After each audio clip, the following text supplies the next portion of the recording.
We now reach the stage in this story when I began seriously to think of taking the Brahmacharya vow.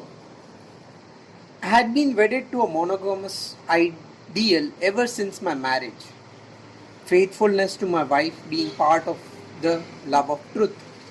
But it was in South Africa that I came to realize the importance of observing Brahmacharya even with respect to my wife.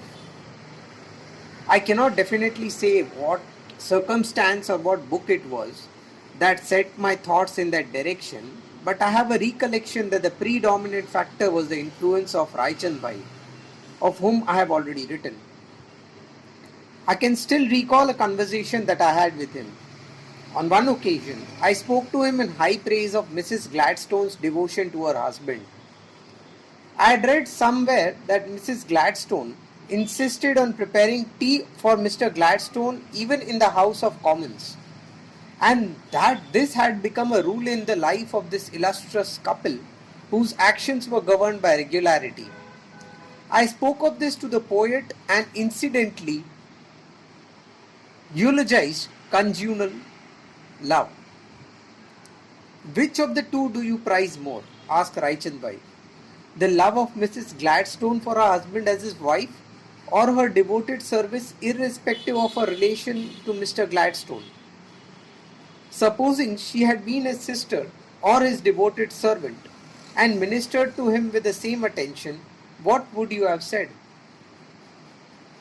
Do we not have instances of such devoted sisters or servants? Supposing you had found the same loving devotion in a male servant, would you have pleased in the same way as is in Mrs. Gladstone's case? Just examine the viewpoint suggested by me. Raichan Bhai was himself married. I have an impression that at the moment his words sounded harsh, but they gripped me irresistibly. The devotion of a servant was, I felt, 1,000 times more praiseworthy than that of a wife to her husband. There was nothing surprising in the wife's devotion to her husband, as there was an indissoluble bond between them, dissoluble bond. The devotion was perfectly natural, but it required a special effort to cultivate equal devotion between master and servant. The poet's point of view began gradually to grow upon me. What then, I asked myself, should be my relation with my wife? Did my faithfulness consist in making my wife the instrument of my lust? So long as I was the slave of lust, my faithfulness was worth nothing. To be fair to my wife, I must say that she was never the temptress. It was therefore the easiest thing for me to take the vow of Brahmacharya, if only I willed it. It was my weak will of lustful attachment that was the obstacle. Even after the conscience had been roused in the matter, I failed twice. I failed because the motive that actuated the effort was none the highest. My main object was to escape having more children. Whilst in England, I had read something about contraceptives. I have already referred to Dr. Allinson's birth control propaganda in the chapter of vegetarianism. If it had some temporary effect on me, Mr. Hill's opposition to those methods and his advocacy of internal efforts as opposed to outward means, in a word of self-control, had a far greater effect which in due time came to be abiding. Seeing therefore that I did not desire more children, I began to strive after self-control. There was endless difficulty in the task. We began to sleep in separate beds. I decided to retire to bed only after the day's work had left me completely exhausted. All these efforts did not seem to bear much fruit. But when I look back upon the past, I feel that the final resolution was the cumulative effect of those unsuccessful strivings. The final resolution could only be made up as late as 1906. Satyagraha had not then been started. I had not the least notion of its coming. I was practicing in Johannesburg at the time of the Zulu rebellion in Natal, which came soon after the Boer War first. I felt that I must offer my services to the Natal government on that occasion. The offer was accepted, as we shall see in another chapter. But the work set me furiously thinking in the direction of self-control, and according to my want, I discussed my thoughts with my co-workers. It became my conviction that procreation and the consequent care of children were inconsistent with public service. I had to break up my household at Johannesburg to be able to serve during the rebellion. Within 1 month of offering my services, I had to give up the house I had so carefully furnished. I took my wife and children to Phoenix and led the Indian Ambulance Corps attached to the Natal forces. During the difficult marches that had then to be performed, the idea flashed upon me that if I wanted to devote myself to the service of the community in this manner, I must relinquish the desire for children and wealth and live the life of a Vanasprasth, of one retired from household cares. The rebellion did not occupy me for more than 6 weeks, but this brief period proved to be a very important epoch in my life. The importance of vows grew upon me more clearly than ever before. I realized that a vow, far from closing the door to real freedom, opened it. Up to this time, I had not met with success because the will has been lacking, because I had no faith in myself, no faith in the grace of God, and therefore my mind had been tossed on the boisterous sea of doubt. I realized that in refusing to take a vow, man has drawn into temptation, and that to be bound by a vow was like a passage from libertinism to a real monogamous marriage. I believe in effort. I do not want to bind myself with vows is the mentality of weakness and betrays a subtle desire of the thing to be avoided. Or where can be the difficulty in making a final decision? I vow to flee from the serpent which I know will bite me. I did not simply make an effort to flee from him. I know that mere effort may mean certain death. Mere effort means ignorance of the certain fact that the serpent is bound to kill me. The fact, therefore, that I could not rest content with an effort only means that I have not yet clearly realized the necessity of definite action. But supposing my views are changed in the future, how can I bind myself by a vow? Such a doubt often deters us.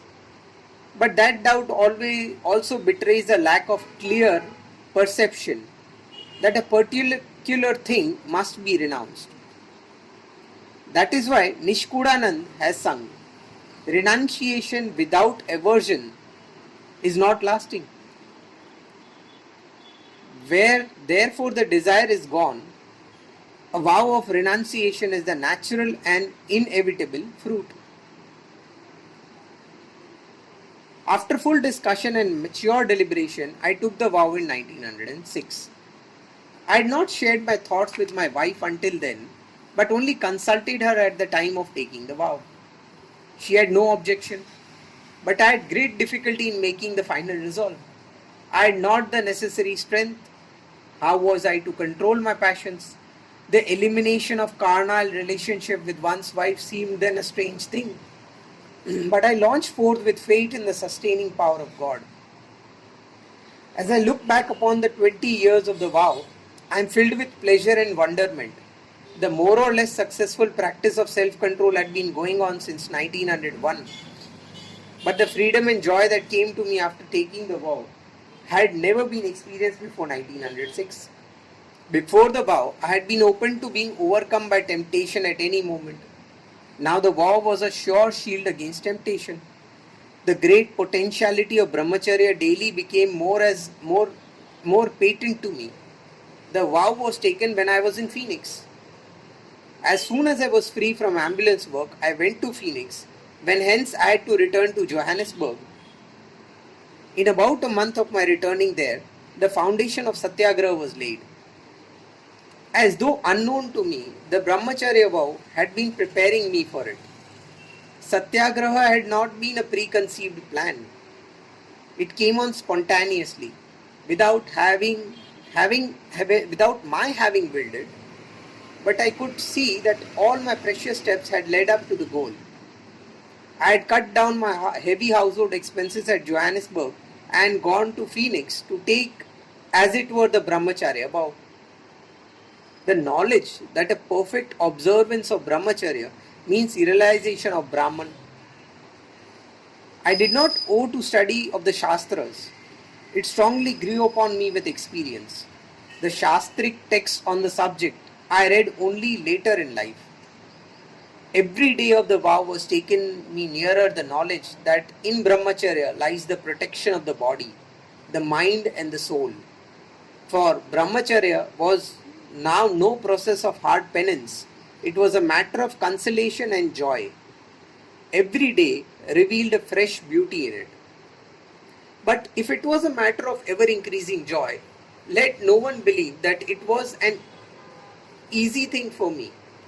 Even when I am past 56 years, I realize how hard a thing it is.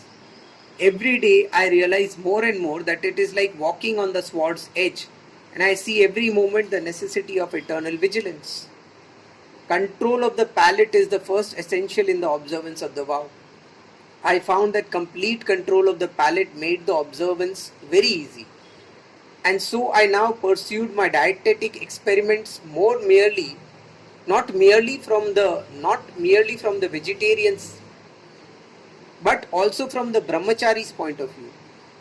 As the result of these experiments, I saw that the brahmachari's food should be limited, simple, spiceless, and if possible, uncooked. 6 years of experiment have showed me that the brahmachari's ideal food is fresh fruit and nuts. The immunity from passion that I enjoyed when I lived on this food was unknown to me after I changed that diet. Brahmacharya needed no effort on my part in South Africa when I lived on fruits and nuts alone. It was being a matter of very great effort ever since I began to take milk. How I had to go back to milk from a fruit diet will be considered in its proper place. It is enough to observe here that I have not the least doubt that milk diet makes the Brahmacharya vow difficult to observe. Let no one deduce from this that all Brahmacharis must give up milk. The effect on Brahmacharya of different kinds of foods can be determined only after numerous experiments. I have yet to find a fruit substitute for milk which is an equally good muscle builder and easily digestible. The doctors, Vaidyas and the Hakims have alike failed to enlighten me. Therefore, though I know milk to be partly a stimulant, I cannot for the time being advise anyone to give it up. As an eternal aid to Brahmacharya, fasting it is as necessary as selection and restriction in diet. So overpowering are the senses that they can be kept under control only when they are completely hedged in all sides, from above and from beneath. It is a common knowledge that they are powerless without food, and so fasting undertaking with a view to control of the senses is, I have no doubt, very helpful. With some, fasting is of no avail, because assuming that mechanical fasting alone will make them immune, they keep their bodies without food, but feast their minds upon all sort of delicacies, thinking all the while that they will eat what they will drink after the fast terminates. Such fasting helps them in controlling neither palate nor lust. Fasting is useful when mind cooperates with starving body. That is to say, when it cultivates a distaste of the objects that are denied to the body. Mind is at the root of all sensuality. Fasting therefore has a limited use, for a fasting man may continue to be swayed by passion. But it may be said that extinction of the sexual passion is a rule impossible without fasting, which may be said to be indispensable for the observance of Brahmacharya. Many aspirants after Brahmacharya fail because in the use of their own other senses they want to carry on like those not brahmacharis, who are not brahmacharis. Their effort is therefore identical with the effort to experience the bracing cold of winter in the scorching summer months. There should be clear in line between the life of a brahmachari and of one who is not. The resemblance that there is between the two is only apparent. The distinctions ought to be clear as daylight. Both use their eyesight, but whereas the Brahmachari uses it to see the glories of the god, the other uses it to see the frivolity around him. Both uses their ears, but whereas the one hears nothing but praises of God, the other feasts his ears upon ribaldry. Both often keep late hours, but whereas the one devotes them to prayer, the other fritters them away in wild and wasteful mirth. Both feed the inner man, but the one only to keep the temple of God in good repair, while the other gorges himself and makes the sacred vessel a stinking gutter. Thus both live as the poles apart, and the distance between them will grow and not diminish with the passage of time. Brahmacharya means control of the senses in thought, work and deed. Every day I have been realizing more and more the necessity for restraint of this kind I have detailed above. There is no limit to the possibilities of renunciation, even as there is none to those of Brahmacharya. Such Brahmacharya is impossible of attainment by limited effort. For many, it must remain only as an ideal. An aspirant after Brahmacharya will always be conscious of his shortcomings, will seek out the passions lingering in the innermost recesses of his heart, and will insistently strive to get rid of them. So long as thought is not under complete control of the will, Brahmacharya in its fullness is absent. Involuntary thought is an affection of the mind, and curbing of thought therefore means curbing of the mind, which is even more difficult to curb than the wind. Nevertheless, the existence of God within makes even control of the mind possible. Let no one think that it is impossible because it is difficult. It is the highest goal, and it is no wonder what the highest effort should be necessary to attain it. But it was after coming to India that I realized that such Brahmacharya was impossible to attain by mere human effort. Until then I had been laboring under the delusion that fruit diet alone would enable me to eradicate all passions, and I had flattered myself with the belief that I had nothing more to do. But I must not anticipate the chapter of my struggles. Meanwhile, let me make it clear that those who desire to observe Brahmacharya with a view to realizing God need not despair, provided their faith in God is equal to their confidence in their own effort. The sense objects turn away from the abstemious soul, leaving the relish behind. The relish also disappears with the realization of the highest. Therefore, His name and grace are the last resources of the aspirant after moksha. This truth came to me only after my return to India.